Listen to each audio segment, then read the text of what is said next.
All right, well, this is the next to the last class of our CSE 104. We're going to try desperately to finish everything we have on Seminar Part 7 about questions and answers, if my voice holds up for the whole thing here. One of the questions we get asked, since God made the sun on day 4, and it says it was the 4th day, how do you know when the first day was, or the second day, or the third day? And people like Hugh Ross will use this to say, see, the first 3 days are not the same as the rest of the days, which means it opens a door for the idea they might have been millions of years. It doesn't open the door for any such thing. But how do we have it? Well, in Genesis 1:3, God said, let there be light. In Hebrew, this is the word or. In English, we have one word, light, that really means two things. If I say turn on the light, okay, the light produces light. Now, this is the source of the light, and this is what it produces bouncing off my hand. So, two different things. Hebrew has two different words, distinguishes more. Or is the light, and Meor is the source of the light. So God actually produced light before He produced the source for the light. God saw the light that it was good, and God divided the light from the darkness. You look at Genesis 1:5, and God called the light, that is, or, day, and this was the first day. When you get down to verse 14, God said, let there be lights. Hebrew is Meor, which means the light giver. So first He made the light. Apparently, Henry Morris has a great footnote on that, saying God made the electromagnetic spectrum, which includes all, He put everything into motion. They've now discovered that sound waves can produce light. High-frequency sound can hit water and gives off light. So God spoke, and everything. I don't understand it. I doubt anybody does, but apparently there's a strong relationship between sound, God speaking, and the energy in the universe, which goes back to universe. Uni means single, and verse is a spoken sentence. You know, we have verse and prose in English. All the energies come from. All the energies come from God speaking. Let there be. And everything said, okay, yes, sir, Lord. I don't understand. I'm sure we're going to get to heaven and say, wow, you know. Right now we can just, you know, scratch our head and wonder. But I really suspect we're going to find there's a strong connection between God's voice and everything actually owes itself, its very existence, to God's word, God's spoken word. So a day, a 24-hour day, is one spin of the earth in relation to anything. Our day starts at midnight. The sun's not even out. So these guys that get all bent out of shape say, oh, you can't have a day without the sun. Well, yes, you can. Okay. If the sun disappeared right now, poof, blew up, we'd still have a 24-hour day. Only a few of them, till we all froze, you know. Okay, but we would have, it'd still be a 24-hour day. So these guys are really stretching desperately to try to find some way to stick millions of years into the Bible, and there's absolutely no justification for it. In Genesis 1:15, God said, let them be for lights, Meor, light givers. These are the sources of the light, okay, the sun, the moon, the stars, etc., to give light upon the earth. And He made the greater light, greater Meor, that's the sun, to rule the day, and the lesser light to rule the night. Now some, of course, read this verse and say, oh, the lesser light, that must be the moon. Certainly could be, but I don't know. It doesn't say that, though, does it? All it says is the lesser light. Carl Baugh's book on the panorama of creation is very interesting. He said when God first made the earth, it had this canopy of water or ice surrounding it. And when the sunlight hits one side, this canopy of ice would transmit the light to the other side like fiber optics, and it would light up the other side, just a night light.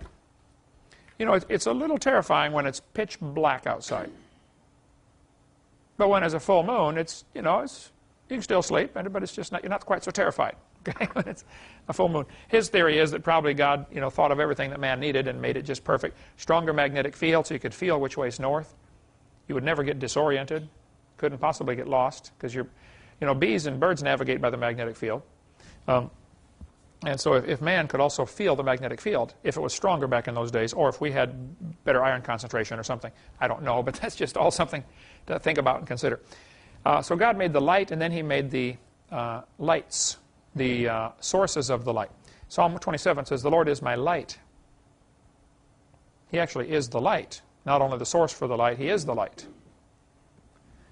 God is light. And in Greek, New Testament's in Greek, of course, so it's a different word, phos, where we get our word phosphorescent for light. Psalm 8 says, when I consider the heavens and the stars and all this stuff is God created. So God made the lights, the light, and then He made the sources for the light. That would be the difference between or and Meor. So Could they have days before the sun? Yes, they certainly could. Here's some observations about light. Since God is light, he can make light without a source. And many ancient cultures worship the sun, so I think God made the sun later in the creation purposely so people would not think they're supposed to worship the sun. The sun is not the source of our life on earth. God is the source of our life. And I said life, not light, okay? So God's children would know you don't worship the sun. It's a very interesting thing to have, and you ought to keep it up there, but we don't, it's not necessarily the source of our, we don't have to have the sun to have days. We can have days without the sun. Okay, another interesting story. Mr. Flatt and Mrs. Flatt. Years ago, a friend of mine from Mississippi came to hear me speak at a school I spoke at in Alabama, and he said, Brother Hovind, let's go to McDonald's. I want to show you something interesting. So we went to McDonald's and got some lunch or something. We sat there. He took 2 pieces of paper, and he wrote on them, Mr. Flatt and Mrs. Flatt. And he set them on the table at McDonald's. He said, I want you to imagine that we have 2 flat people. They live in flatland. They are 2-dimensional. Put them on the table like this. Mr. Flatt and Mrs. Flatt. I said, okay. He said, they have no concept of a 3rd dimension. They are simply 2-dimensional people. Mr. Flatt sees Mrs. Flatt, and what he really sees is a line. He can walk around and figure out she's actually a rectangle, but he actually only sees 1 dimension, the length. He perceives 2 dimensions. Now here we are, 3-dimensional people, but you actually only see 2 dimensions.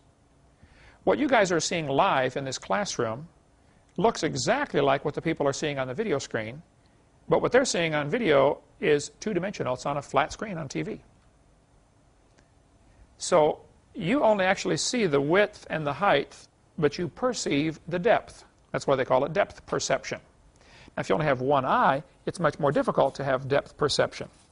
But with 2 eyes, you get better depth perception like that. You all know how that goes. Okay. He said, okay, Mr. Flatt and Mrs. Flatt live in flatland. They have no concept of a 3rd dimension. As far as they're concerned, it doesn't exist.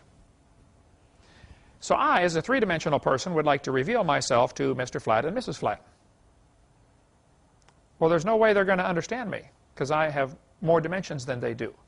But if I stick my finger through the table, Mr. Flatt comes over and sees a circle, which is the cross-section of my finger. Over here, I stick 3 fingers through the table. Mrs. Flatt goes and sees 3 circles. So they're going to meet together and say, oh, honey, I saw Kent Hovind. He's 1 circle. She's going to say, no, dear, he's 3 circles. I saw him. And they're going to split the church and start the church of the 1 circles and the church of the 3 circles.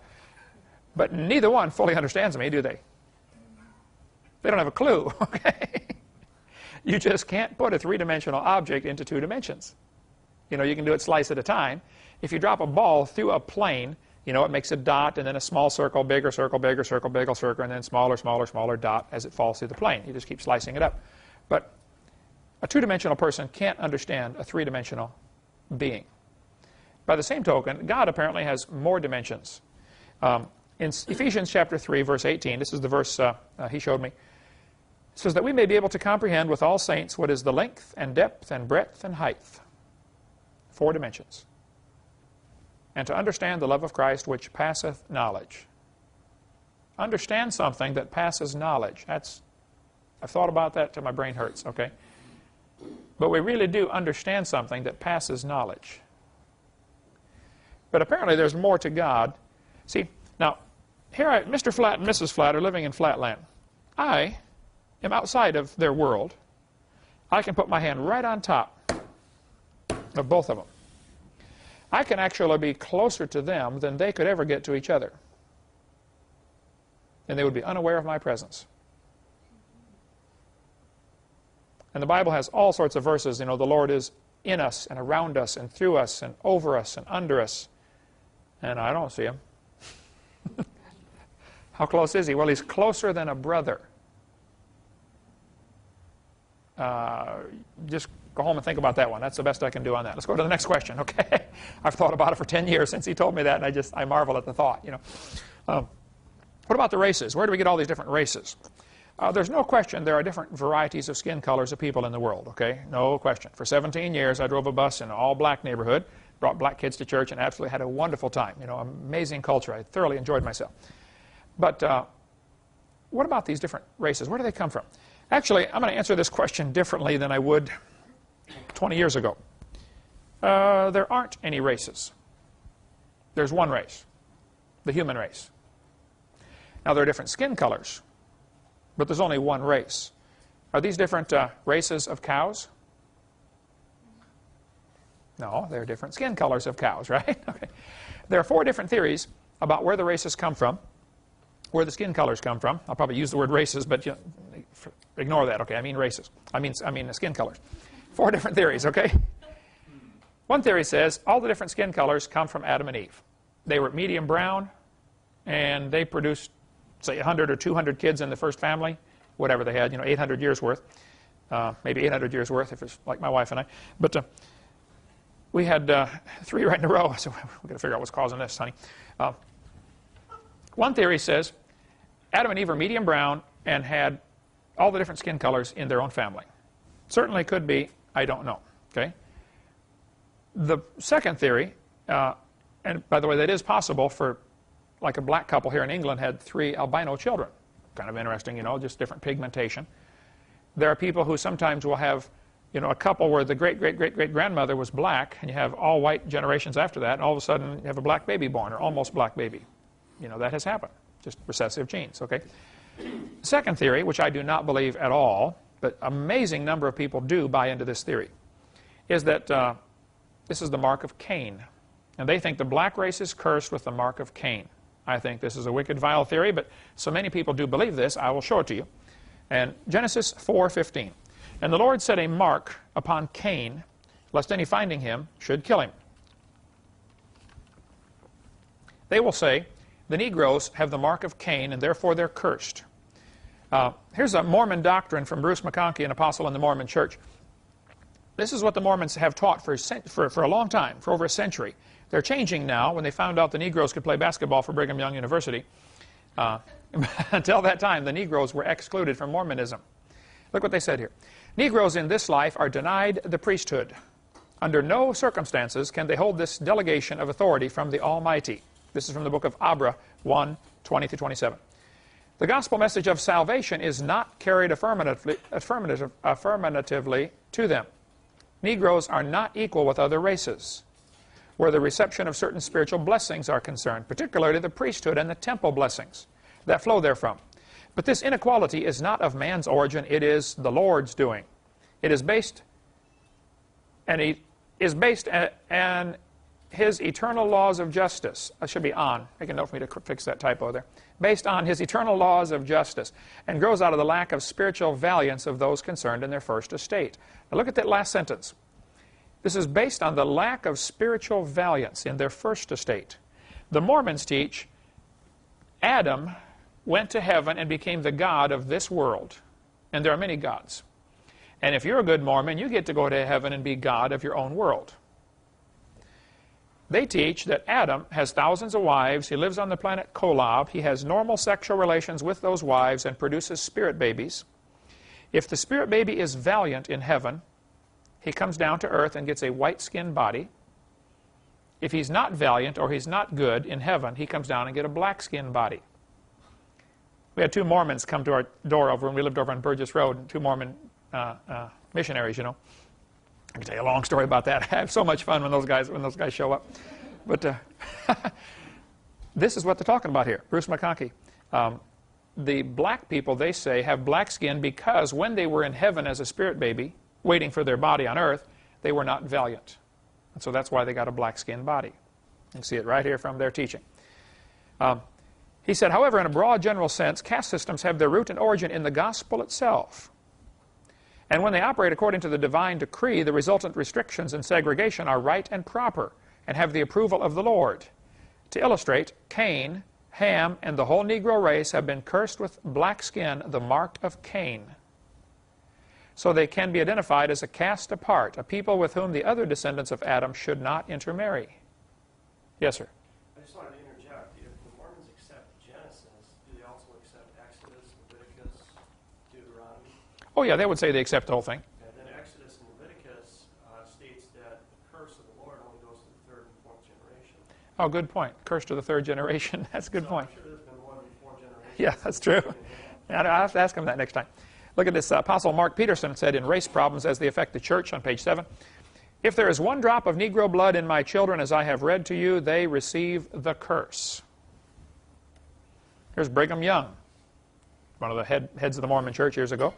He said, "Shall I tell you the law of God in regard to the African race? If the white man who belongs to the chosen seed mixes his blood with the seed of Cain," he's assuming that Cain is black. You understand the assumption here? "The penalty under the law of God is death on the spot. This will always be so." And if you want to read the history of the Mormon Church, one of the books that I show on video number 1 at the very beginning of 4 books that are good to reach Mormons, one is the hidden history of the Mormons and how they actually executed people, many people, if they weren't faithful or did something wrong, you know, or if they married or had sex with a black woman, they would be executed. Now, of course, everybody wasn't, but that's what the law said, according to Mormon law. Now, they're kind of embarrassed about this now, and they try to hide this, but that's what it was. So I don't think the curse of Cain is anything close to Scripture. One problem with saying that Cain became the first black man, an obvious problem with that, when you get to Noah, you're back to one family. So you have a genetic bottleneck here, which would stop all this. Since Cain was before the flood, Noah was after the flood. The only way that could be gotten around is if one of Noah's sons had married one of these black women and brought her on board the ship. Okay, that certainly is a possibility, as I don't think the theory is true at all, but those who justify the theory will say that may be what happened. The third theory says Noah put a curse on Canaan. Now don't get Cain and Canaan confused, okay? Canaan was Noah's grandson through Ham. He had Shem, Ham, and Japheth. Here's the story, Genesis chapter 9. Noah awoke from his wine. By the way, let me stop right there and say, I think Noah got drunk accidentally. I doubt fermentation was possible before the flood. I don't know, Eric, if you ever get asked that question about, you know, did they have alcohol before the flood? But I doubt it. I think the theory goes that a canopy of water would increase air pressure, filter out radiation, and prevent fermentation. Probably Noah was used to making his grape juice and setting it on the counter, and it wouldn't spoil, and he can go back and get it in 3 years, and it's, you know, it's still fine. I mean, I don't know, but what? Few bugs, yeah, strain those out, no problem. That's why I have teeth, you know, like this.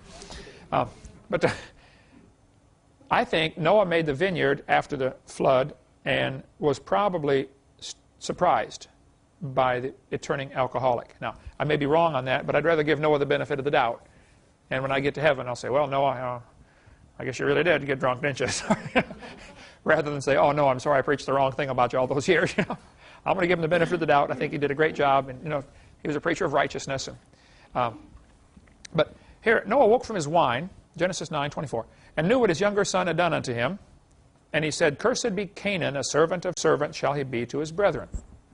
Now keep in mind, this is Noah's son Ham, who saw Noah drunk in the tent and naked, and they walked in with, you know, he went in and came out and laughed to his brothers. His brothers had more sense, put a blanket over their shoulders, walked in backwards, dropped it over their dad till he woke up.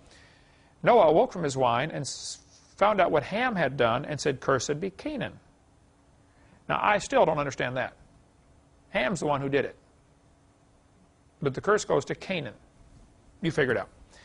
But the curse is, a servant of servants shall he be to his brethren.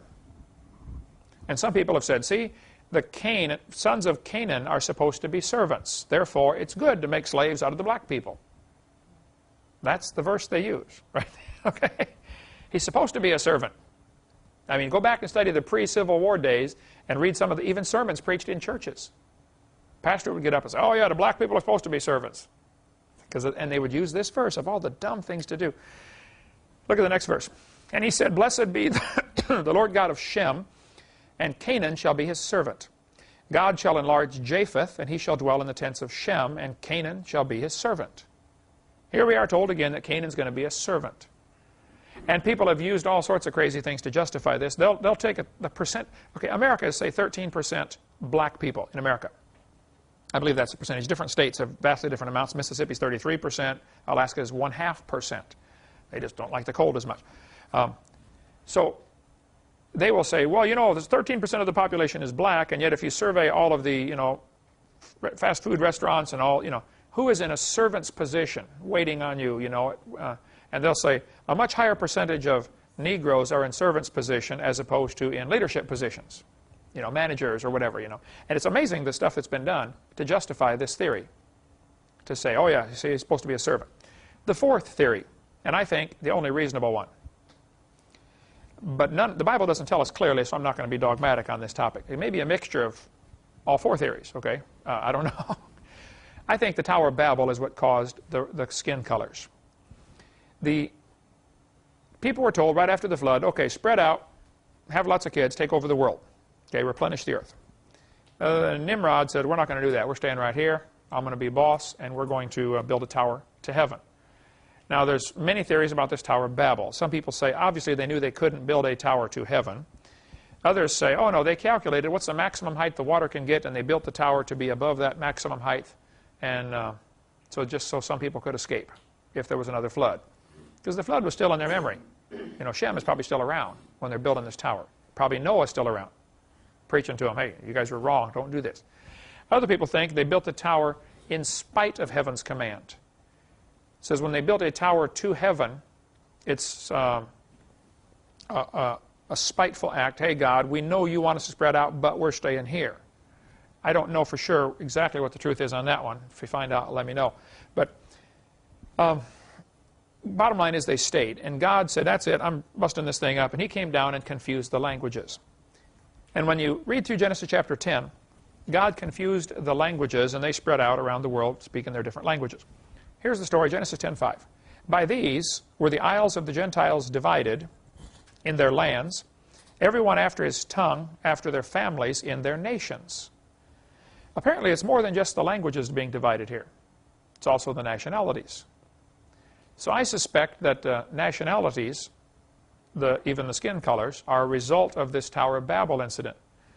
Because if a small group of people go off all speaking French and everybody else all goes off speaking German and Italian or whatever, and they end up having to marry back to the same family, in the post-flood era, after the flood, this would be a little more dangerous because now the radiation coming through with no canopy of water to protect them. So probably genetic defects would come in, where they would not have come in before the flood. It wasn't but a few hundred years later, when Moses was here, that God gave the command, you don't marry sisters anymore. Before that, it was common, marry sisters. Yeah, royalty, I mean, you look at the old Egyptian royalty, they all married sisters. It was just assumed, you know. You're growing up, you're going to marry your sister. But it became against the law, against God's law in Leviticus 18, which would have been 2,500 years after the flood. So apparently God divided the tongues, the families, and the nations. Close inbreeding today causes what we call a redneck. Right? You marry your cousin a few generations in a row, they start to look pretty strange after a while, you know. That's what happened with the Habsburg family. For years, the royal line in England or in Europe, you know, all these European families, you had to marry royalty. Well, sometimes the only one available is your first cousin, or your niece, or your sister. Even Darwin believed in inbreeding. He married his first cousin because he wanted to produce a superior stock. He had 10 children. Most of them died early or were retards, something seriously wrong with them. Okay, it didn't work, Darwin. But the Habsburg family started to look real strange after a few generations of marrying, you know, your cousin every time, or your niece or your sister. They started to have a real distinctive look about them. Real long, curved nose, you know, and a long, pointed face. And those were known as the Habsburgs. Genesis 10:32. These are the families of the sons of Noah after the generations in their nations, and by these were the nations divided in the earth after the flood. So Genesis 10, I think, is pretty clear that the nations came from this Tower of Babel as well as the languages. Now later in chapter 11, verse 1, it says, the whole earth was of one language. And Farrell Till, the former preacher turned atheist that I debated, said, see, there's a contradiction in the Bible. Chapter 10 says we have the languages, and now chapter 11 says we have one language. Well, this is going back and retelling the story. It's not a contradiction at all. Okay, it's like, you know, like I think we mentioned that last week, wasn't it, about the headlines in the newspaper? You know, bus crash kills 40 people, and then you read the story and it says the bus was traveling down, you know, Main Street. You say, wait a minute, I thought the bus crash killed 40 people. Well, yeah, they're retelling the story. Duh. Okay, and chapter 11 is retelling the story in more detail of what happened in chapter 10. Okay, there's a great book about what happened after the flood, if you want to get the book by Bill Cooper. It's a tremendous book on tracing the genealogies of all these people. Where did Noah's sons go and their grandkids and great-grandkids? A very excellent book if you like that type of research. on the genealogies. You can get that from our ministry. Okay, I went through chapter 10 and tried diligently to count how many grandsons Noah had. I found it surprisingly hard to figure out who's a grandson and who's a great-grandson, who's a great-great-grandson. Here's my best guess. Japheth, remember Noah had Shem, Ham, and Japheth. Japheth had about 14 kids and grandkids. Ham had 31 kids and grandkids. Now, one of those 31 is Canaan. So if the curse is on Canaan to become black, which I do not believe, then all of the sons of Ham would not be black necessarily. Right? He's got a lot of other sons in there. And if you read the Bible, in Psalm 105, it says, Israel also came into Egypt, and Jacob journeyed in the land of Ham. This is one of those things in the Scripture where they often say the same thing twice in a different way to make sure you can't goof it up. Israel, for instance, is the same guy as Jacob. God changed his name. So this is telling the same sentence twice. This is a Hebrew, I forget what they call it, some way of mentioning the same truth twice. So Egypt is the land of Ham. The Bible's pretty clear about that. And verse 27, they showed his signs among them and wonders in the land of Ham. Psalm 106, they forget God, their salvation, which had done great things in Egypt, wondrous works in the land of Ham. The Bible tells us that the land of Ham is Africa. And I don't think there's much question in most Bible scholars' mind that the Hamites are the black people. So Noah's 3 sons apparently are the origin of the 3 major divisions of skin colors: the black people, the Oriental people, and the white people. All came from Noah. There's no reason to be a racist and think one is superior to the rest, okay? Just there's a distinction here. Japheth is the father of the Europeans. According to most Bible scholars, they'll say, oh yeah, the sons of Japheth went and settled up toward Europe. This would be, Italy, Germany, Greece, the white-skinned people. Ham became the father of all the Africans. And if you look right there in Israel, or even in Turkey where Noah's Ark landed, that's kind of the point where those 3 continents come together. Asia, which would be, China, Japan, all that on the far right. Europe on the far left, and Africa going south. Now, there's a couple of theories about living near the equator does not cause you to have black skin. Okay, it might give you a good suntan, but your kids don't inherit that. Any more than if you cut your arm off, your kids will inherit, that trait. Black people do have more melanin in their skin, and therefore they are more tolerant of the sun. Whereas light-skinned people like me get sunburned easily. When I was down in Costa Rica, 8 degrees away from the equator, you get sunburned real quick. Okay? Darker-skinned people can tolerate more sun. Lighter-skinned people cannot. So the equator doesn't cause you to have dark skin. Dark skin causes you to be able to live near the equator. That would be the difference. So it's just a matter of, real estate is more available. And that's why the population of Alaska is only 0.5% black. They just don't like the cold. They don't want to live up there. Okay? If you send a bunch of them up, half of them will move back down. They don't want to be up there. And of course, there are always exceptions to the rule, but all you got to do is look at the population statistics of different areas. The colder it is, the less black people there are. It's just, and the hotter it is in some of the equatorial climates, the more black people there are, as far as naturally living there. Like Congo, black people right on the equator. Shem had about 29 kids and grandkids, which makes a total of about 75. By my very rough estimate, I would guess there were 75 original languages at the Tower of Babel. Those languages have gotten even further divided now into many, many dialects. Jan, you teach English as a second language. I don't know if you've ever studied how many languages there are in the world, but I think it's well over 2,000. 6,000 counting dialects? Yeah, okay, Wycliffe. Well, I suspect English, German, and Danish probably all had a common root. Of course, English is a conglomerate of many different languages. Okay, there's all kinds of French words in English and Latin words in English, but in general, English and German and Danish probably had common root. If you look at some of the words like cat, cats, and cat, probably Old English, of course, is unreadable to me today anyway. They had, like the old Beowulf story, very difficult to read. Can anybody read any of that? You see an A up there, okay. And even the A looks a little different, doesn't have the crossbar, right? This is from 1,500 years ago, 588 AD, when the Beowulf story was written. Modern English, of course, has changed. Even English language today, if it weren't for the fact that we had rapid communication across the ocean, English language would change into many different dialects. When we were in Australia, you know, I was at the restaurant and I said to the waitress, "Would you please get me a napkin?" The preacher said, "Don't ask for that." I said, "What?" He said, "Don't ask for a napkin over here." I said, "What do I want?"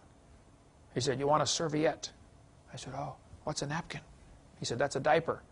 Oh. So here I am asking the waitress for a diaper. Well, I didn't know. I wanted a napkin. Yeah, lady walked up to my wife. Lady's going to play the piano. She's got this 2-year-old kid with her. And there's a small church, you know, over there. And she walks up, "Mrs. Hovind, would you please nurse my baby?" The preacher's wife said, "It just means hold it." "Oh, okay, I'll hold it for you." It's just, you know, different words. When we had Dave work with us in Texas, he was a bricklayer. Remember that? Oh, Dave from England, you know. Just some of the things he would say. Just, you know, he put the petrol in the lorry, you know. "I opened the boot." "The what?" The boot. "The what?" "No, not on your foot. The boot on the car. The back of the car is the boot, you know, the trunk. The boot and the bonnet, you know."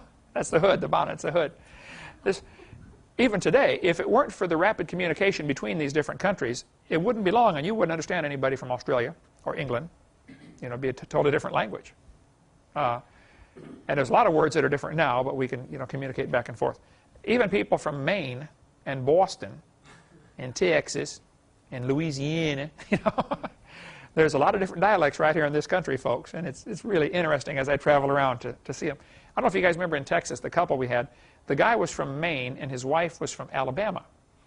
And she was country all the way, and he was one of a strong Maine accent, you know. It was so funny listening to those two talk to each other. You know, you go to Harvard and you park the car in the yard. Anyway, okay, that's the end of the story. But probably, excuse me, probably Spanish, Italian, French, and Latin had a common root. I wouldn't argue about that. Today we have, say, 2,000 to 6,000 languages and dialects, and they probably came from 70 or 80 originals. Acts chapter 17 tells us, though, that all nations are of one blood. I don't think there's any question from Scripture. There's no reason to be a racist. Now, Ken Ham has a great book on that topic called One Blood. Some other people have written that. Malachi says, "Have we not all one Father? Hath not one God created us? Do we not? Why do we deal treacherously, every man against his brother?" There's no reason to be a racist. They now have done a study here about mitochondrial Eve. These guys said back in 1988, they said, "We've discovered after looking at the mitochondria that all the people in the world came from one woman 200,000 years ago." Then they did a study again in 2001 and found out, no, this woman was only 6,000 years ago. They said, "Well, we know that's not right, so let's go back and study this one more time." So they're still working on it, okay? Well, not only did they accidentally hit it right, I could even tell them her name. Okay, and her husband's name and a couple of the kids' names. Okay? So you get to Ken Ham's book if you want more on the races. Okay, what about cloning? Let me explain what cloning is, and then we'll tell you, people get really bent out of shape over this, and I don't think it's necessary that they get bent out of shape too much. Cloning is where normally you have half of the cell comes from the mother and half from the father, and so you get half the chromosomes from each one. Animals that reproduce just simply by dividing, like an amoeba, you know, the amoeba just all of a sudden it just breaks in half, and you have two amoebas that are identical to each other, okay? And they will divide again and get 3 or 4 or 6 or 10 or 1,000 or a billion. But they're all identical. There's no new genetic information being added. This is called asexual reproduction. They just simply divide and the chromosomes are identical. In sexual reproduction, you get half the information from the mother and half from the father, and so there's a combination, and you get a new variety of chromosomes, okay, a new combination. Well, what they tried to do is they said, you know, what if we took a cell from a sheep, which is what they ended up using, take out the nucleus where the chromosomes are, take a nucleus from another cell, and stick it in that cell, and then implant it into the surrogate mother and have it grow. That's a good idea, they thought. So they worked on it, probably a government grant, you know, like everything else. They sure didn't create the chromosomes, okay? They just simply moved them to a different cell. It would be like if we could figure out a way to get the information off of the hard drive of this computer without using, you know, the standard ways that we use, either a cable or a floppy disk or, you know, some disk or something. If we could transplant this hard drive into something else, that'd be, you know, wow, look how they moved that information. That was neat. That's all they did. They moved the information from one cell to another. They didn't create a thing. Average human has 50 trillion cells. It would fit into 2 tablespoons. This DNA is unbelievably complex. Here's one unwound and then unwound and then unwound again. You figure one chromosome, if you stretched it out, untangled all this stuff, it would be about 6 to 7 feet long, over 2 meters. And you have 50 trillion cells in your body, each one with 46 of those chromosomes. Each one 6 or 7 feet long. And we said how if you took the chromosomes and tied them end to end, one person's chromosomes would reach from Earth to the moon and back 5 million times, coming out of 2 tablespoons. Someone calculated if you took one DNA from every person in the world, all 6 trillion people today, take one DNA strand, one chromosome, which is enough to have the information to make the whole person, and put all of those together, one chromosome from all 6 billion people would fit in one aspirin.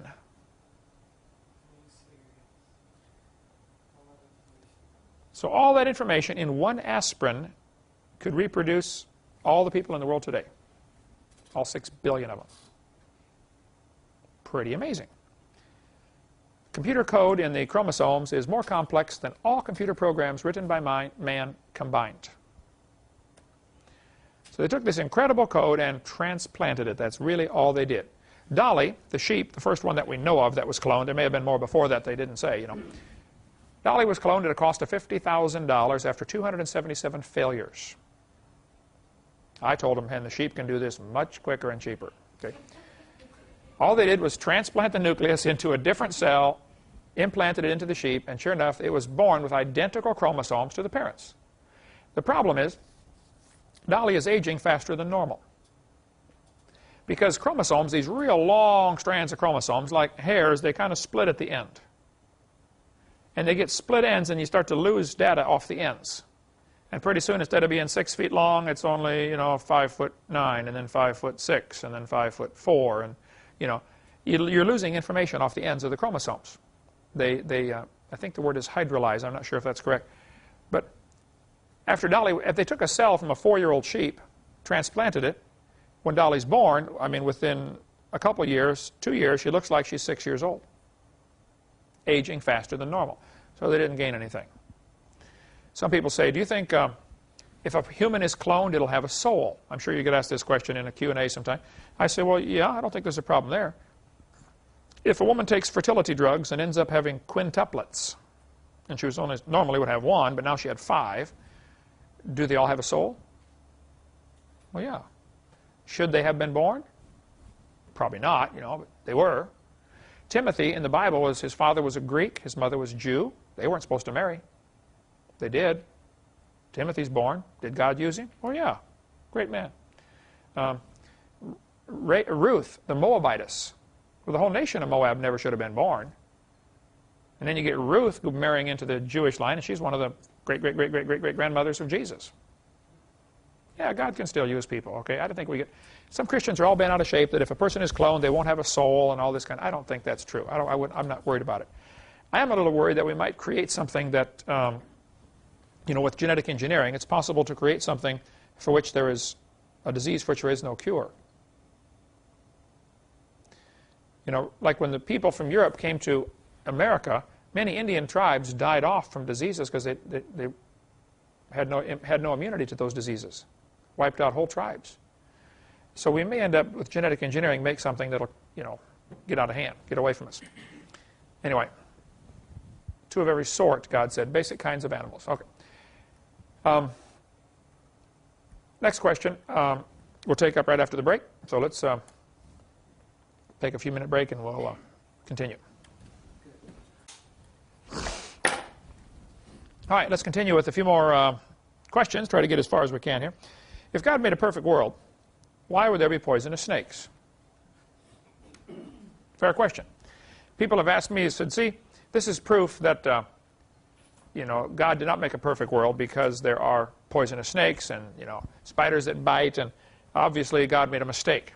And this is supposed to, in their mind, it's supposed to be proof of evolution. First, I'd like to point out that finding problems in today's world is a far cry from proving the original creation was imperfect. I mean, that's like finding an old car in a junkyard saying, see, these guys don't know how to build cars.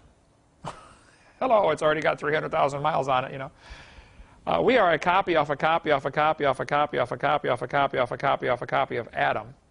It's amazing we can even walk. Right? When you think about how this copying process has gone on for so many times, I think it's pretty amazing. But let's talk about poisonous snakes. There are a couple of theories about this. I don't have an answer. I'm going to give you the theories. Okay. Carl Baugh did some interesting research on poisonous snakes and found out that under hyperbaric conditions, the poison that they inject is no longer poisonous. For some time, it's been known that poisonous snakes, if you get bit by one, or poisonous spiders, an electric shock will neutralize it. I just had supper tonight with a couple of folks from Texas, right near the Oklahoma border, and they live in a dry area north of Dallas. And one of them said that his son-in-law, I believe, was bitten by a black widow spider. And a week later, the arm was real sore and almost becoming immobile, from this black widow spider. It had been a week. So they saw my tape, this part here, where we talk about how electric shock will neutralize the poison. And so they went and got a stun gun. But, of course, the probes are this far apart. So they took it apart and lengthened the probes and attached them to a little plate, put one on each side of his arm, and shocked it with this stun gun. So the shock went all the way through the tissue where this poison was, apparently. And next day, perfectly fine. He'd suffered for a week. I mean, normally, in the mission field, this book, The JARS Zapper, the couple that came here to visit last week to try Dinosaur Adventureland from the mission field, one of the sons works at JARS. They make these things, these stun guns, just for use in the mission field. If you get bit by any poisonous snake or spider, they will take a high voltage shock right to the injury site. And if you get it within 30 minutes, the pain is gone within 15 minutes. There was one lady in Texas, her son, little baby, 1.5 years old, I think, got bit by a brown recluse spider. Now, the brown recluse spider is incredibly poisonous, especially to a child. The spider is going to inject a certain amount of poison. Well, if you have 200 pounds of body mass to absorb it, it's not quite the same as if you have 30 pounds of body mass to absorb it. Okay, it's just not quite going to, it's not going to bother you as much as it would a child. Okay, so this mother, the kid got bit on the thigh, so they took the stun gun, high voltage stun gun, 2 flashlight batteries, real high voltage, real low amperage, shocked the injury site. Zap! Within 6 minutes, the kid was back out playing. Forgot all about the pain. It was gone. But it had swollen up already. They said it was a huge welt about this big and real hard like a brick, from this brown recluse spider. The general rule of thumb is if you get bit by a poisonous snake, if the quicker you can get to a shock, the better. If you can take a spark plug wire off a lawnmower or chainsaw or engine or something.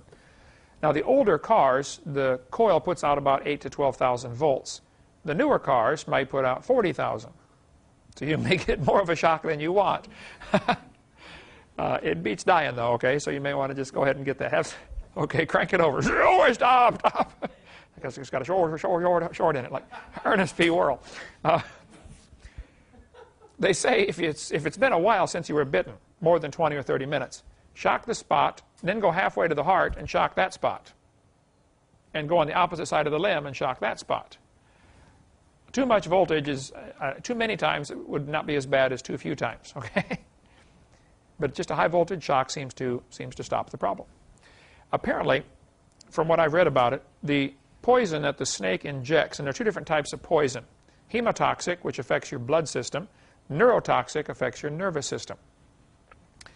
If a rattlesnake bites you on the arm or leg, if you don't do anything about it, it'll begin to dissolve the tissue. Your muscle will actually rot out. You have a big hole in your body where it would rot it out. And of course, infection and other things become a problem. But I've talked to many people, probably a dozen people, who've used this, and it works with a shock, high voltage shock. Missionaries are using it. Seems to work good. Both kinds of poison? It works for both kinds of poison. Apparently, the poison that the insect or snake injects is it's a protein, but it's a tangled up molecule that the body doesn't know what to do with, so it treats it as an invader. But the electric shock straightens it out. Somebody told me that was here last week, the missionaries, said they even use real low voltage shocks for mosquito bites. No way. They said you get just a real low voltage shock, you get a mosquito bite, zap, totally stops it instantly. Can't feel a thing. No way. We're going to try something. Yeah. You go out there and get bit and I'll shock you. Okay. Let's practice, Eric. All right. What about the Ark of the Covenant? There are two different arks in the Bible. Actually, there's three different arks. There's Noah's Ark, the big one. Okay. There's the Ark of Bulrushes that Moses was in. Okay. The little basket daubed with pitch that they put baby Moses in. And then there's the Ark of the Covenant. That was a gold box about the size of this table, actually, with a rim around the top. The lid would come off. The lid is called the mercy seat. Inside the Ark of the Covenant, the Hebrews kept their sacred things. In there was the the Ten Commandments, the bowl of manna. Remember that they saved one bowl of manna when God gave them extra. And they saved the walking stick of Aaron. Because everybody said, I want to be priest. And, Moses said, okay, everybody bring me your stick, carve your name on there. Aaron carved his name on, all the rest of them carved their name. And they put them out before the Lord. And the next day, Aaron's had grown. It had budded, leaves, almonds on it, and all that. So apparently they saved it in this ark for a while. Those were the only three things in the ark. So what happened to the ark? Well, here's the story. In Jeremiah, it tells us about the things that they took away out of Israel. Remember, Jeremiah was the prophet in Israel, and God told him to go tell the king to surrender. You're going to lose. Nebuchadnezzar, I sent Nebuchadnezzar to take you guys captive. Don't fight him. Voluntarily go into captivity. So they did. They did not obey the Lord. Nebuchadnezzar came and took these guys away captive. He said, I want you to surrender, and they didn't surrender, so he beat them all up and killed large numbers of them, and he took them away. It mentions all the stuff they took away here. They took away the spoons, the cups, the candlesticks. It never mentions the ark. You would think the most valuable piece of furniture they had would be mentioned. It didn't mention it. Nebuchadnezzar brought these things out of Jerusalem, and now in Ezra chapter 1, Cyrus the king is going to send them back. So it mentions all sorts of things that Cyrus sent back in Ezra chapter 1. 29 knives. I mean, if it's going to mention 29 knives, surely it would mention the Ark of the Covenant. It doesn't. No place in either passage is the Ark of the Covenant mentioned. Here's the story that Ron Wyatt told me before he died. I sat in his living room and talked to him for 3 hours about the Ark of the Covenant. He said, Brother Hovind, I found the Ark of the Covenant. I said, yeah, right. Okay, and I'm Methuselah. I'm still around. He said, no, Brother Hovind, I really did. I said, well, tell me about it, Ron. Now, Ron was a great guy. He was the kind of guy that if I was God, I would let him find all these things because he wasn't out for any glory. He's not bragging about it. He wasn't, not looking for money. Just wanted to, he's a humble servant of the Lord. He had a lot of Seventh-day Adventist teaching in him, which I would disagree with, some of the things they teach. He wasn't a Seventh-day Adventist, but he believed some of the things they believe, okay? He said, I was walking along the north side of Jerusalem and with an Israeli friend of mine, and we're walking along talking about things and, what happened here, because Ron's been a student of Scripture for many, many years, okay, and knew it extremely well. He said, we're walking along, all of a sudden my left arm stuck out, and I pointed to this garbage dump. There's a pile of rubble been there for hundreds of years, up against the side of this cliff. And there's a road along the bottom, there's a big cliff and another plateau on top. He said, my left arm stuck out and my mouth started speaking, and my mouth said, That's Jeremiah's grotto. The Ark of the Covenant's down there. And his friend that was with him said, "What did you say?" He said, "I think I just said that's Jeremiah's grotto and the Ark of the Covenant's down there." The guy said, "Well, great, let's dig it out." Ron said, "No, I got to go home and look at the scriptures and make sure this is possible." I said, "I don't know about this." So he went home and searched all the scriptures. He found out the ark never left Jerusalem, at least it's never told that it left Jerusalem, and it didn't come back. All of a sudden, it just kind of quietly disappeared during the days of Jeremiah. The ark is mentioned up until that point, but it's just gone from the scriptures. Never mentioned again. Now, let's look at 2 Chronicles chapter 26. King Uzziah prepared for them throughout all the host shields and spears and helmets and harbor guns and bows and slings to cast stones. And he made in Jerusalem engines invented by cunning men to be on the towers and upon the bulwarks to shoot arrows and great stones. So Uzziah made catapults, going to fling big stones. These things are on the walls in Jerusalem. Here the Bible tells us that King Uzziah made these. Well, a couple of hundred years later, Nebuchadnezzar comes to take over Jerusalem. He doesn't want his guys walking up to the wall because these guys got these huge machines on top that fling stones. Catapults. There's a catapult right there. There's a couple different types of catapult. One is the arm comes down and the rock or whatever you're going to fling sits on the arm, and you have any number of ways to flip it up. You can just put a giant weight on the other end like a teeter-totter. You have a giant weight on one end and a small weight on the other end. We have to pull it down, and then when you release it, the weight just flings it out. You can get even more distance by having a cable or a rope on there so it gives the snap the whip effect. There's a contest, I think it was in Junkyard Wars, they had who could throw the car the farthest. They threw a whole car. They made these machines, you know. They're flinging this car, you know, 120 yards. And why? Who cares? Anyway. Uzziah made these catapults to fling big stones. So they would, of course, have some kind of maximum range. I mean, you couldn't fling them forever. So apparently, Nebuchadnezzar built a wall outside the range of these catapults.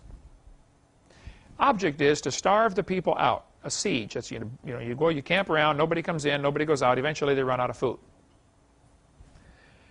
And so they built a wall outside the city wall. Jerusalem already had a city wall. They back up a few hundred yards or whatever their maximum range was, build another wall. Nebuchadnezzar did. Inside these two is called no man's land. Catapults can't fling the rocks quite far enough to hit the new wall, and nobody can get through to bring you any more food, so it's just a matter of time till you're starving. After you've eaten all the food, then you eat all the horses and all the cows, and then the rats, and then then you surrender. Maybe. So Ron said he figures that Jeremiah knew they were going to lose. The king was not listening to God's word. God said surrender, they wouldn't surrender.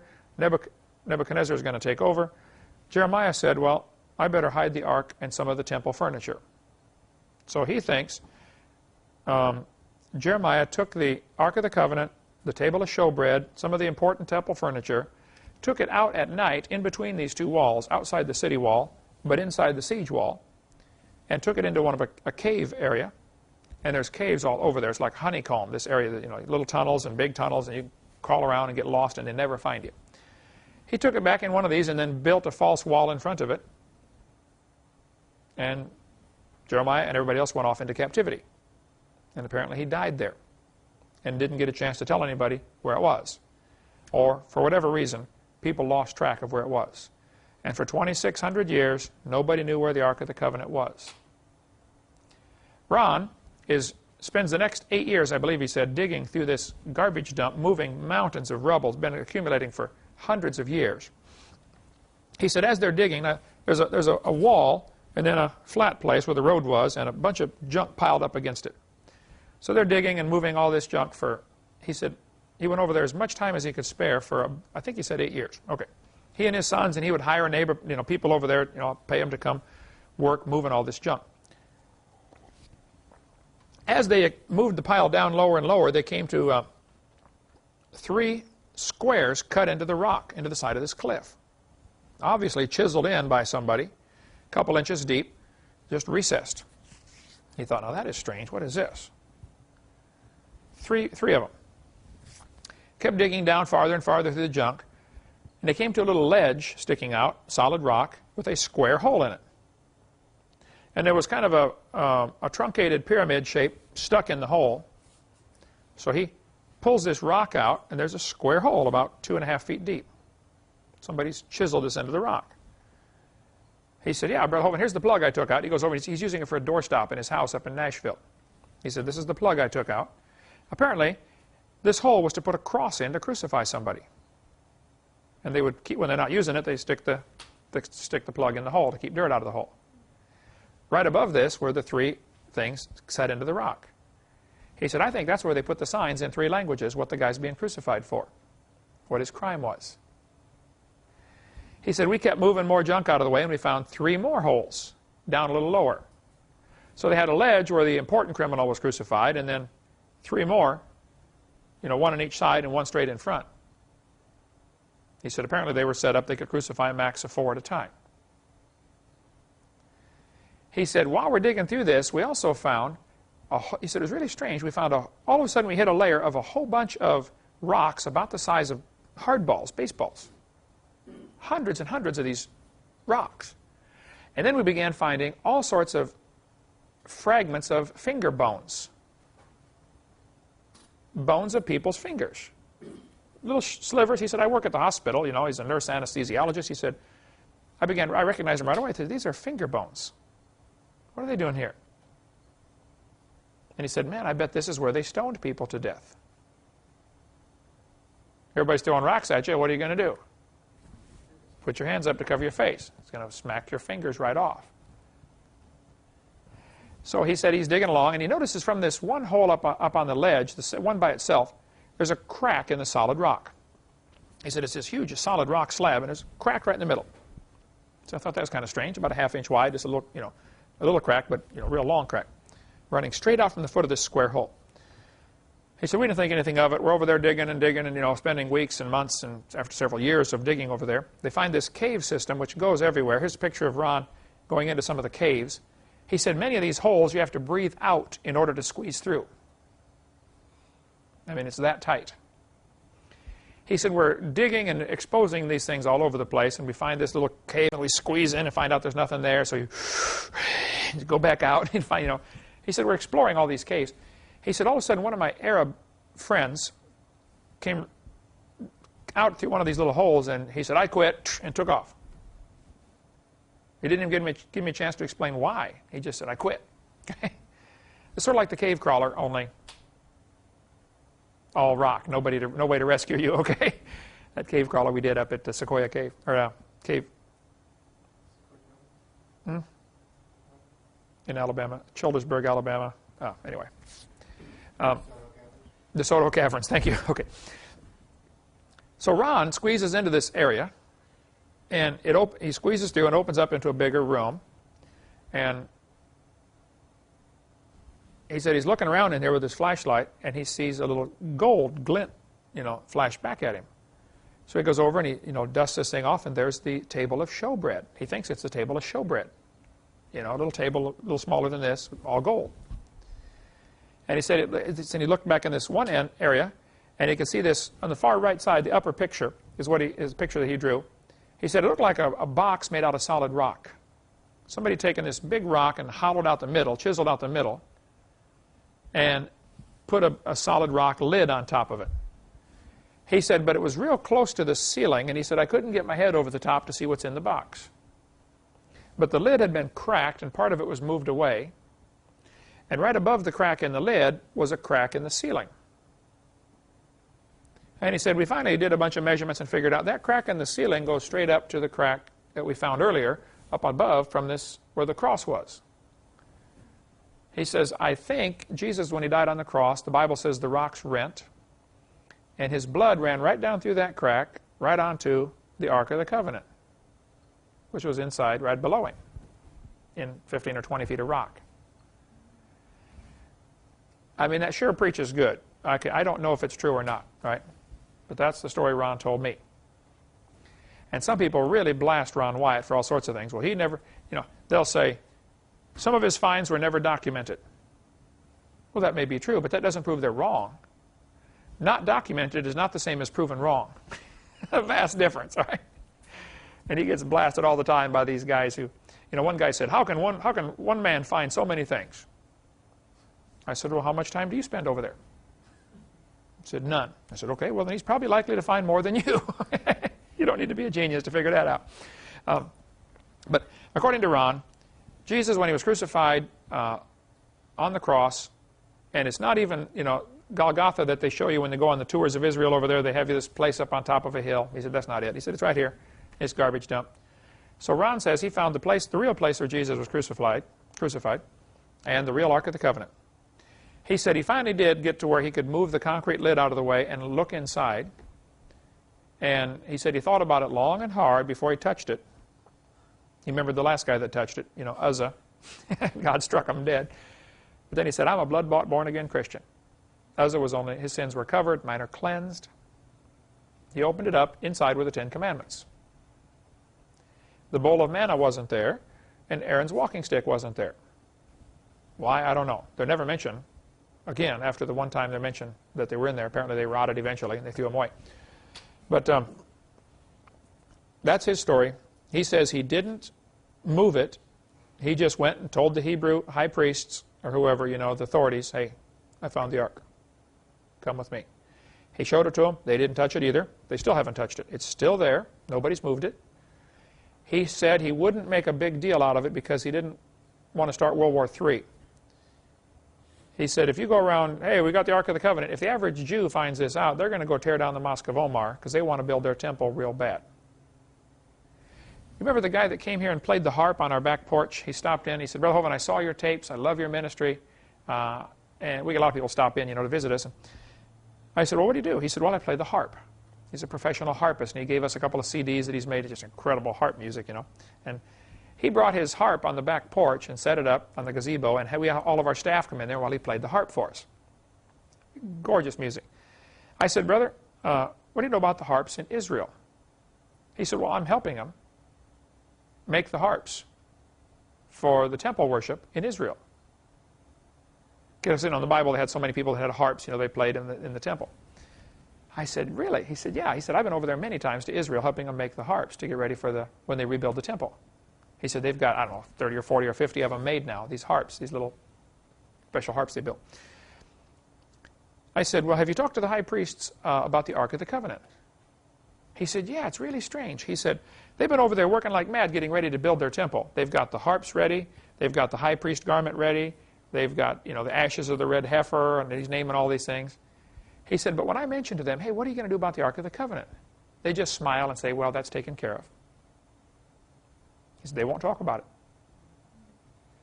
But Ron said, with a jackhammer in 30 minutes, you could knock a big hole in the wall over there and get that ark, just walk out with it. So apparently they're waiting till the temple's built. At the right time, they're going to go in there, take it out, and present it to the world. And the temple has to be built in the place where the... Well, there's an interesting theory about that. Does the temple have to be built on that mountain? There is room to build the temple right next to the Mosque of Omar. And there have been a few attempts with radical Jews who've gone in there to try to lay the cornerstone. And they just about start a big war over there, okay? The Muslims are not happy about this. But some people think that this mountain goes up where the Mosque of Omar is, the Muslim mosque, and the Jews want to build theirs next door. Then there's a valley, and it continues with another mountain. One guy told me just a few months ago, he said, Brother Hovind, I think that valley was cut in later. And because since it kind of continues on up, he said, really, they need to be across the valley building, and it's wide open. I don't know. We'll find out someday. Anyway, Ron says the Ark of the Covenant is still there. It has two angels looking down at the mercy seat. The wings are touching, just like the Bible says. And the blood ran onto the mercy. He thinks the blood of Christ ran right down onto the mercy seat. Now, I don't know. I can't verify any of this. But he said he took some of there was black stuff all over the ceiling and black stuff all over the mercy seat. Dried blood. He took it back to the hospital where he works, or got somebody to analyze the dried blood, according to him. And they said, wow, this is human blood. It's pretty old. And it's kind of strange. It only has 23 chromosomes. That's what he said. He's never been able to document any of that. So people really blast him for even saying that. But I don't believe it or disbelieve it. Okay, I'm waiting for confirmation. Again, where is that exactly? This is on the north side of Jerusalem. Now I'm going this next spring. If you want to go with on the tour, I'm going to lead a tour group on a place I've never been. But it's a 10-day cruise. We're going to stop in Greece, Turkey, see some of the cities of Ephesus, Isle of Patmos, where John wrote Revelation. We're going to go see Egypt, climb around in the pyramids, go see the Sphinx, and go to Israel. So I'm getting all kinds of stuff together that we want to be sure to go look at, okay? If I can get some other folks to go with that have been there a bunch of times. I'd like to get Richard Reeves, who's been over there a bunch of times, with Ron, or somebody like that to go with us, and he can take us right and see Sodom and Gomorrah, some of the things that wouldn't be on your normal tour. That's an expensive trip, but that's going to be some trip of a lifetime to see all that stuff. Okay. Uzzah touched the ark, and God killed him. So that's why the Jewish authorities have decided we're not going to touch this until we're real sure we got everything ready. Okay, not going to mess around with God anymore. So if you don't believe me, look at WyattMuseum.com, talk to Richard Reeves, or talk to Nell Wyatt, Ron's wife. She can say, look, I knew him. I was married to him for years and years. He was a good, godly man, and I believed him. She never saw it either. Okay, a couple of more thoughts here. The Hebrew letter Shin is the symbol for God. The Shin is the looks like a W. Ralph, I don't know if you can see it on that picture right there. That's the Hebrew letter. Hebrew, I don't know any Hebrew, but I've been told that it's each letter has a numeric value, and also sometimes one letter can mean a whole name. Okay, and most Jews, if you find outside their house on the door, or on the side of the door, they'll have a Shin, the symbol for God, the 3-letter. Numbers chapter 6, the Bible says, they shall put my name upon the children of Israel, and I will bless them. Put my name upon the children of Israel. In 1 Kings 9, the Lord said, this will be a hallowed house which thou hast built to put my name there forever. So God said, I'm going to put my name in Jerusalem forever. In 2 Kings, in Jerusalem will I put my name. 2 Kings chapter 21, in Jerusalem, which I have chosen out of all the tribes of Israel, will I put my name forever. In Jerusalem, 2 Chronicles 33, will I put my name forever. A Shin, if you look up Psalms 119, Psalm 119 is the longest chapter in the Bible, 176 verses. Every 11 verses go together. Is that right? 11 or 9? It has the number break. Somebody look up your Bible there. Does it go 9 verses to a... It's got all the different... there are 22 letters in the Hebrew alphabet. So there are 22 divisions to Psalm 119. The first group of verses all started with the Hebrew letter A. The second group of verses all started with B. The third all started with C. So if you're a Hebrew kid in 4th grade trying to learn to memorize Psalm 119, it'd be very easy. Much easier than it would be for us to memorize the entire chapter. Because all these verses start with the same thing. The book of Lamentations is that way also. There are 5 chapters in Lamentations. Chapter 1 has 22 verses. Each verse starts with, first verse starts with an A, second verse with a B, third verse with a C. So you can memorize the whole chapter easily. And each verse in chapter 1 has 3 sentences. All of those sentences in verse 1 start with A. All 3 sentences in verse 2 start with a B. Chapter 2 is the same way. When you come to chapter 3, it has 66 verses instead of 22. Still divisible by 22, though. So now verse 1, 2, and 3 all start with A, and then verse 3, 4, 5 all start with B, etc. in Hebrew. Of course, it doesn't translate to English. Well, there's a lot of things like that in the Scriptures that, we don't catch. You notice the Shin, S-C-H-I-N here in Psalm 119, 161. There's the little weird-looking W again, the Hebrew letter Shin. God said he would put his name in Jerusalem. Well, Jerusalem happens to have 3 valleys. The city itself is a big Shin. Put my name there forever. That'll preach. There's a sermon in there somewhere Somebody find it. Okay. Now, the next question. What about Bigfoot? Well, my brother has 2 of them. I have interviewed 8 people who've seen one. Todd Jurasik in Oklahoma told me he saw one. There's his phone number. This last church I was at, the guy told me that video footage was fake. He works with the guy that wore the costume for that. The last church you were at was in what state? Washington? Washington. I go to. When I was in Washington, or when I was in, I was either Washington or. I go to Idaho this week, right next door. I think it was Washington. So you're saying the guy at the church you were at said he works with the guy who wore that costume to make the They're getting ready to talk about. They're getting ready to publish some book about it. about the Patterson film. Yeah. He's Yeah. not supposed to show the costume to anybody or something like that. He still has the costume. Ah, it could be. I don't know if it's fake or not.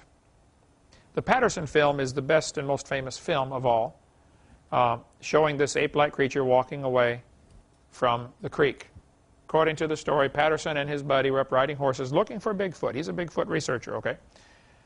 And so when somebody's out looking for Bigfoot and then finds it and gets a good picture, you got to say, let's really double check this, okay? So I can't verify the film or not. All I know is I've had 8 Christians tell me at different locations all over the country, Mr. Hovind, I saw one. This is not the Patterson one, okay? I've had 3 tell me that they've seen it. You've had 3. Bill Gibbons from Canada, who wrote the book with me, Claws, Jaws, and Dinosaurs, he is doing a lot of research in Oklahoma where there are many folks who claim they've seen Bigfoot in this one region right near the Oklahoma-Arkansas border. There are many sightings in the woods there. One guy apparently shot one here 2 years ago with a .30-06 at 10 o'clock at night, and the others came and dragged it off.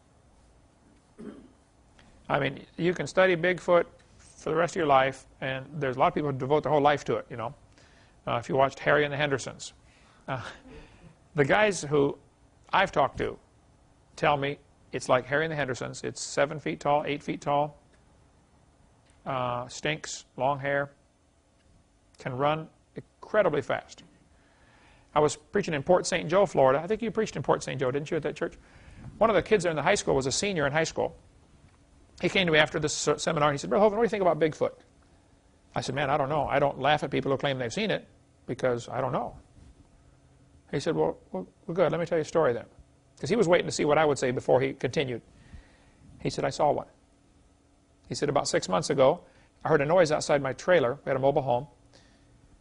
He said, it's like 10 o'clock at night. And I stepped out the door and looked over, and there was this thing stood up. He said, it was almost even with the top of my trailer, which would have been just but nearly 9 feet tall. He said the eyes were red. Many people say that. The eyes are red. Okay? Maybe it's just like you shine a light in somebody's eyes that reflects the red back, where human eyes don't do that. There's a substance that animals have in their eye that you don't. Their eyes reflect back red. He said the eyes were red. He said it looked at me, and then it turned and took off running. He said I couldn't believe anything could run that fast. He said, but it probably went nearly 20 feet with each step once it got moving. You know, he said, and gone into the woods. He said, that's what I saw. He said, it looked like Harry and the Hendersons, only bigger. I had a guy at a church up in International Falls, Minnesota. Assistant pastor at the church, I believe. Told me, Brother Hovind, I saw one. Nearly ran into it with my car. So I don't know. Here's a picture. You can barely see the eyes glowing in the dark there. This is from South Florida. Somebody claims they got a good picture of one in South Florida. They've been seen in just about all 50 states. Probably, there's no question, many of them are hoaxes or frauds or somebody dressing up in a costume. Okay? Probably a lot of them would fit that category. Some may be simply misidentified. Somebody saw a grizzly bear and got excited and said, oh, wow, or a black bear. Oh, I saw a Bigfoot. But there are too many that cannot be explained away like that. So I'm going to have to leave that one on hold. I do not know what it is. If you find out, let me know. If you catch one, I'll put it in our museum right here, and we'll stuff it first. Who were the Nephilim of Genesis chapter 6? Well, Genesis chapter 6. And it came to pass, when men began to multiply on the face of the earth, and daughters were born unto them, that the sons of God saw the daughters of men, that they were fair, and they took them wives of all which they chose. So the question is, who are these sons of God? There are several theories about this. some people think the sons of God were the godly line of, they said this is where the line of Seth began to, Seth began to marry the line of Cain.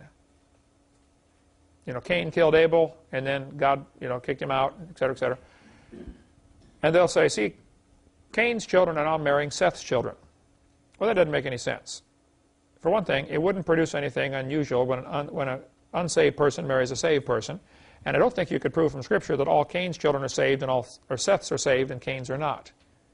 Because all of them drowned in the flood except for one family, Noah. Okay, a lot of Seth's children died in that flood too. Even Noah probably had brothers that died in the flood. Because Noah's father Lamech, it says he lived so many years and had Noah, and then it says he lived 500 more years and had sons and daughters. So Noah's own brothers and sisters weren't listening to him. So I don't buy into the theory that these sons of God are the line of Seth and the evil people are the line of Cain. I don't buy that at all. Henry Morris has a great footnote on this, the best I've seen, in his Defender's Bible. In the Defender's Bible, the Henry Morris footnote, he says this is definitely fallen angels, and he lists 10 more verses where the sons of God is an obvious reference to angels. His theory is that the angels, some of the angels from heaven, when Satan rebelled, decided to follow Lucifer. They thought they could win. And the only reference I know about this is in Revelation, where it says a third of the angels followed Satan. Now, that's in the book of Revelation. So a lot of people are going around preaching that a third of the angels followed Satan at the beginning, when he fell. Could be true, but I have not found a verse to document that yet. If that's true, a third of the angels, the most commonly accepted theory that I've seen among Christians is that a third of the angels followed Lucifer when he rebelled. Some of that one-third, married the daughters of men before the flood, ended up producing a race of half human, half demon, and those children all drowned in the flood. They're called the Nephilim. And after the flood, of course, Noah's sons are going to tell the stories of things they saw before the flood to their kids. Oh yeah, you should have seen the guy that lived down the street from us. He was whatever. And that led to the legends of Zeus and Thor and, the Greek gods. That all the gods and goddesses' legends are probably from pre-flood people that they really saw. I couldn't prove any of that. That just seems to be the most reasonable explanation for what's going on here. Chuck Missler has a great book called The Return of the Nephilim. He says it's going to happen again.